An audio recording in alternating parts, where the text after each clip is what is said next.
Hi, I'm Lizzie, one of two Aussie hospital pharmacists about to take the biggest leap of our careers, moving to Poland to study medicine. But before all of that, I wanted to take you along for a typical day in my life here in Australia as a hospital pharmacist. By the end of this video, you'll see why we spend 5 years training just to stick a label on a bottle and count pills all day. Just kidding, there's a lot more going on, so stick around if you're curious. Most of my days start around 6:30 in the morning, unless I hit the snooze. I'm not really a coffee person, I am a tea girly through and through, and trust me, if I skip my morning tea, I'm in for a migraine. First stop is the shower, time to wash away the sins of the previous day. By the time I'm out, Marcus, my partner, usually has breakfast waiting. I know, I'm very spoiled. Then it's bag packing time, lunch, ID badge, and the most important item of all, the sacred purple pen. Now about scrubs, some pharmacists do wear them, but it depends on the department you work in. Most of the time though, it's professional dress, and honestly, I agree. We don't usually have much contact with bodily fluids, so it makes sense we stick to the professional look. I usually aim to be at my desk by 7:45 or 8.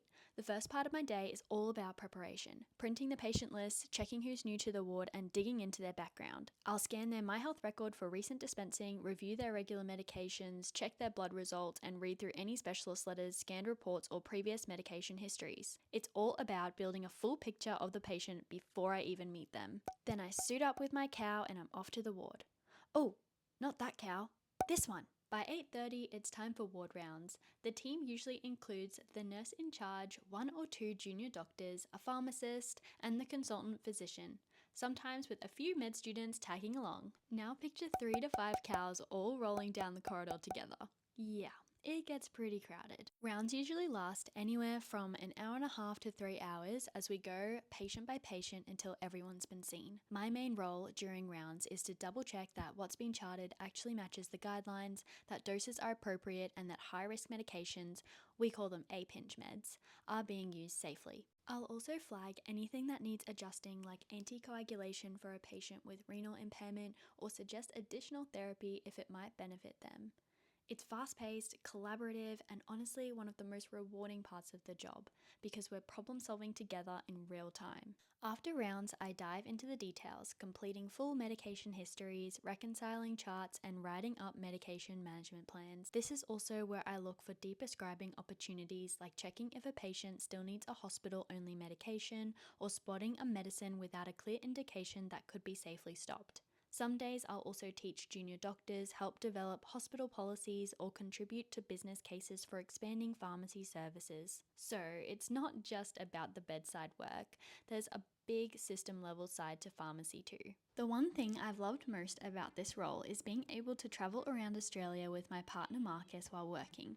Locuming isn't just for pharmacists, doctors, physios, and other health professionals do it too. It's an incredible way to see new places, gain new experiences, meet new people, and build a professional network along the way. Accommodation is usually covered, travel expenses too, and the pay is often higher than a permanent full-time role. Over time, working in so many different hospitals, I've definitely expanded my knowledge, not just clinically, but also in seeing how healthcare is delivered differently across Australia. Experiencing these differences firsthand has been invaluable, and it's one of the things that makes healthcare such a diverse and interesting field. But over time, I've noticed a few things about pharmacy as a career. First, clinical pharmacy can feel capped in terms of growth. Yes, you can take on extra training, research, or move into academia, but after a while, it starts to feel repetitive. Second, there's a ceiling on earning potential. The pay is fine starting out, but progression is tough. Hospital jobs are saturated, pharmacy is often one of the first departments hit by budget cuts, and the higher up roles are few and far between.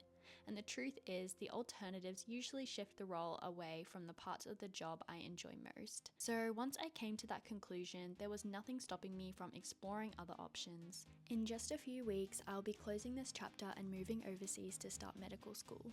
And I know that everything I've learned here as a pharmacist will ultimately make me a better doctor. So that is a day in the life of a hospital pharmacist. If you found that helpful or you're curious as to what